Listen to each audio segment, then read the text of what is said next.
So yun nga, dapat maging malinaw na sa'yo kung unang-una bago ka umalis ng bansa.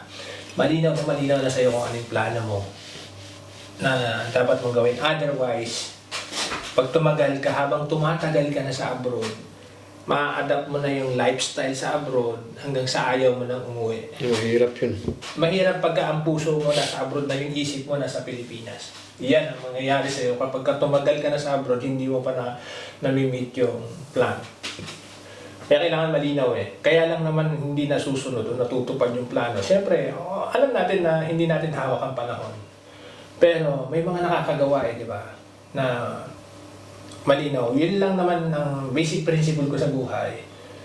Pagka nagagawa ng iba, possible talaga eh. Diba? Marami naman ng proof din talaga. Yung, ako na lang, personally dito, yung kasama namin sa bahay, dati dito, mag-asawa sila. Nakasama ko sila dito sa bahay. Talagang, ang galing nila humawak ng pera. Talagang, ngayon, grabe, na talagang, kaya masasabi mong hindi lang sa abroad ang success. Hindi lang sa abroad ang success. Kahit nasa ng isang tao, talaga, kapag ka, aayusin niya, pag-aaralan niya mabuti, malaking possibility na maging successful. Puno na agad. Ano lang kasi ito, 16 gig lang to. Maubos naman ng baterya nitong isa. Anyways, yun na tapos na natin. Para at least pagkaubos ng kape, huwag naman buko anong oras tayo makakatulog. So yun, real talk. Madalas, yun sa mga rank and file like, ako na nag-apply. Kasi basically, pag nag-abroad ka, back 2000, yung 1999 ka? 97. 1997. Back 1997, ang mga sahod lang, malaki na yung 20,000 eh. Sa rank and file yun. Pinag-uusapan natin dito rank and file. So, sa mga engineer, yung sabi ko sa engineer. Kumbaga sa sinusapan namin ordinaryong mga ordinaryong manggagawa. Ordinaryong manggagawa lang. Kasi iba yung level ng engineer, doktor, iba yan. Ibang level naman yan sila. Siyempre, so, yun. Basically, ang offer niyan, 20K back then. So, yun. Ngayon, isipin mo, usually kasi, ang kalakaran sa pag-abroad, 20K ang sahod mo. Basically, pag nag-abroad ka, i-require ka ng 1 month salary. Ang tawag doon? 1 month salary placement fee. Hindi kung ano siya, basta kung ano yung... Basta 1 month salary. Basta kung ano yung sweldo mo, yun ang placement fee mo. Yan ang placement. Yun yung batas, hindi ba batas or kalakaran. So, halimbawa katulad nun, real talk, isipin mo kung gaano kahirap talaga eh. 97, magkano pa lang ang value ng dinar? 79 pesos. 79 pesos. Pero para sa akin, malaki na yun. Oo naman. Eh magkano lang naman ang sahod natin nun, dinanas ko, nagsimula ako magtrabaho. Ang per day ko is 150. 150 sa Oo, akin. dinanas ko yun. Nagsimula akong trabaho nung nag-aaral ako. 150 ang sahod ko a day. Tama, a day? Tama, a day. Yun ang niranas ko yun. Nagsimula akong trabaho. Quezon City, sa planta ako ng tubig. Kaya yan ang una kong trabaho. Technical job ako. Kasi nag-aaral naman ako ng mechanical. Paaral ako ng kumpanya. Ang nangyari naman kasi doon, walang challenge yung mga unang pinasok kong kurso eh. Nung nag-aaral ako engineering, sobrang challenge naman. Na-over-challenge naman. Kasi una, working student ako. Babiyahe ako ng Tarlac, babiyahe ako ng Laguna, Batangas. Ano yan, nag-install kasi ako nag-i-install kasi ako ng RO. Yun yung trabaho dati. Ngayon, pagpasok ko sa eskwelahan, lagi, late ako kasi minsan pag inabot ka ng traffic, hindi na ako nakakapasok madalas sa first period ko tsaka second subject ko. So, ganun ang senaryo ko nung nag-aaral ako ng TIP. TIP ako nun Quezon City. Undergrad ng mechanical. So, yun, hindi tayo pinalad maging engineer. Tapos, so ayun na. Hanggang sa hindi rin ako siguro after 2 years, almost 3 years ako dun sa kumpanya. Sabi ko hindi ko na kaya, boss. Kinausap ko na yung amo. So may mga may mga issues na ayaw kong na hindi ko kayang ano pa, siyempre bata pa ako na hindi ko pa kayang tanggapin yung mga ganong issue. So, bumalik ako ng Subic. Bumalik ako sa Subic. So, yun nga, lumipat ako sa White Rock. Talaga, thankful ako sa White Rock kasi diyan ako tumagal eh. Sabi ng tatay ko, nababuhay pa, sabi niya, ang ganda-ganda ng trabaho mo. Pag in-abroad mo yun, ang ganda na ng kitaan yan. Bakit inalisan mo? Yun nga sa gusto nga rin niya talaga ako. Sino ba namang ayaw maging engineer ang anak, di ba? So, wala eh. Ganun talaga. So, working student ako noon. Hanggang sa bumalik ako ng Subic. Nag-aaral ako ulit. Helper mechanic ako sa mga jets, sa mga speedboat yacht club na ako dyan. Na-hire din ako dyan. So, dahil nakita nila yung resume ko, tsaka yung educational background ko sa mechanical. Sabi ko, sige, mag-start ka rito. Helper mechanic ka muna, junior mechanic. So, gano'n. Hanggang sa, hindi rin ako makapag-aral. Gusto ko talaga mag-aral nun. Gusto ko mag-aral. So, hanggang sa, yun na, nag-resign ako.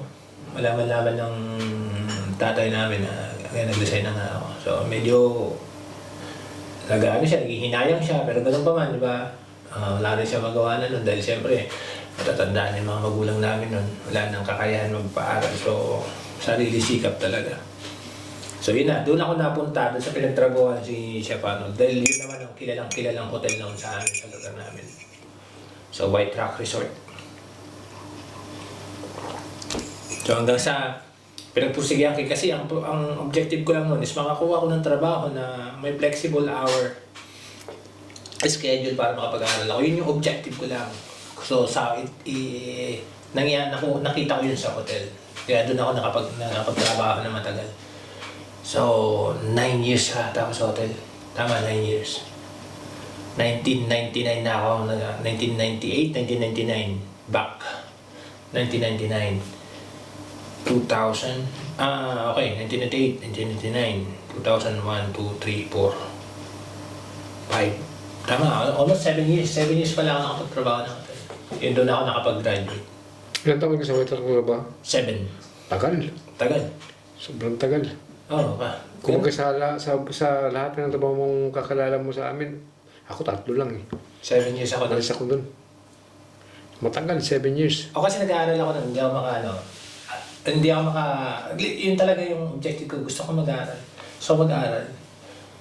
7 years ako. 1998, 99, 2001, 2, 3, 4, 5. Ayan, 7. 7 years ako dun.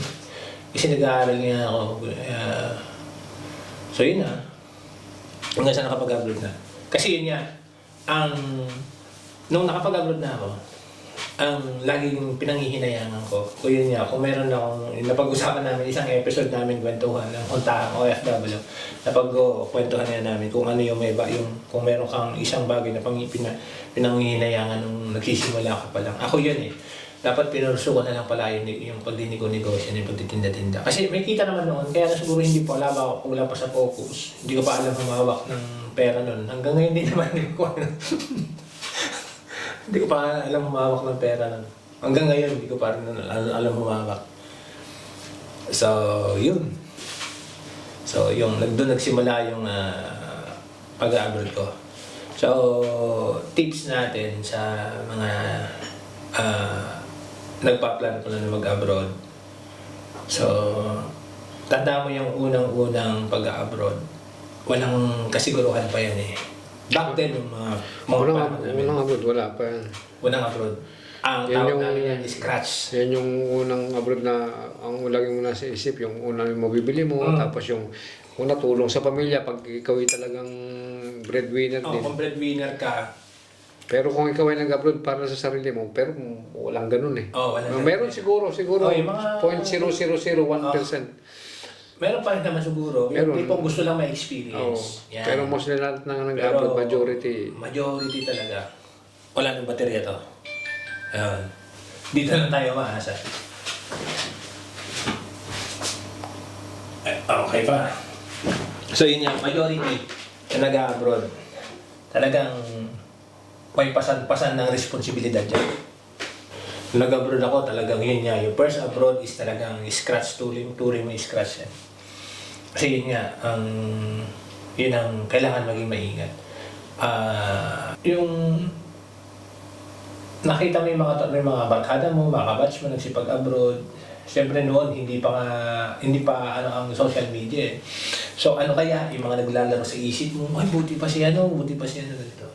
Ngayon may mga realistic yung mga pangyayari, yung reality ng pag-abroad. Meron ng mga nagbablog niyan. So meron nagpapakita talaga ng kung anong itsura talaga ng kalagayan sa pag-abroad. Although meron pa rin naman yung mga medyo parang nahihiya siguro. Pero ganun talaga eh. Kanya-kanya naman tayo ng trip, sabi niya nila. Pero ito, real talk to. Ito kami. Ito buhay namin dito sa Italia. Pagkatapos ng trabaho, ito lang. So, magkasama kami sa trabaho. Dati kami magkasama sa trabaho sa Bahrain. Nagkaiwa-hiwalay hanggang sa nagkasama-sama uli kami dito. So, yan lang. Hanggang yan, nagpapalano at nangangarap pa rin makapag-settle down. In what way, hindi natin alam. Hanggang ngayon, hindi pa rin alam dahil sa hirap na ng buhay. Yun yung umabot na ng ilang taon sa abroad. So, meron ako isang na episode na sinabi na kailangan bago ka mag-abroad, vivid na sa isip mo or sa plano mo, maliwanag na yan, malinaw na kung ano yung objective mo, kung ano yung plano mo. Tagal na, hirap. Pagka lilingon-lingon ka, dapat may pilot, yung pilot lamp niya nandito sa harap. Nasa likod. Ito, wala ng baterya to. So yun nga, dapat maging malinaw na sa'yo kung unang-una bago ka umalis ng bansa.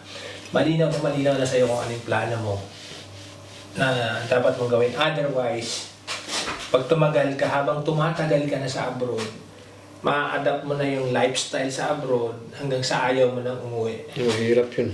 Mahirap pagka ang puso mo nasa abroad na yung isip mo nasa Pilipinas. Yan ang mangyayari sa'yo. Kapag tumagal ka na sa abroad, hindi mo pa nami-meet yung plan. Kaya kailangan malinaw eh. Kaya lang naman hindi nasusunod o natutupad yung plano. Siyempre, alam natin na hindi natin hawak ang panahon. Pero may mga nakakagawa di ba? Na malinaw. Yun lang naman ang basic principle ko sa buhay. Pagka nagagawa ng iba, possible talaga eh. Diba? Marami naman ng proof din talaga.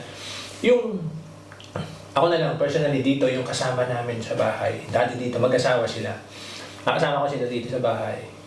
Talagang, ang galing nilang humawak ng pera. Talagang, ngayon, grabe, na talagang, kaya masasabi mong hindi lang sa abroad ang success. Hindi lang sa abroad ang success.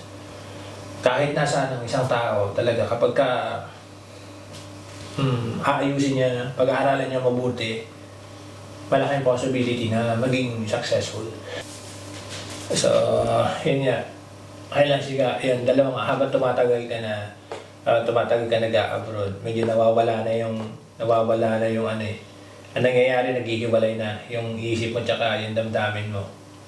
Kasi damdamin mo, natatakot ka na kasi siyempre tumagal ka na sa abroad, na pagbalik mo ng Pilipinas, kasi may traumatic na yun eh, naranasan mo na magtrabaho sa Pilipinas, na-experience ko na kasi yan eh. Gigising ako ng madaling araw, alas 4 ng madaling araw, kasi prepare ka na yan. Ang trabaho ko na is nasa Pasay. Just imagine kung ilang oras ko travel from Mekawayan. Travel ako to Pasay. Bago makarating doon, 3 transfer ako ng sasakyan.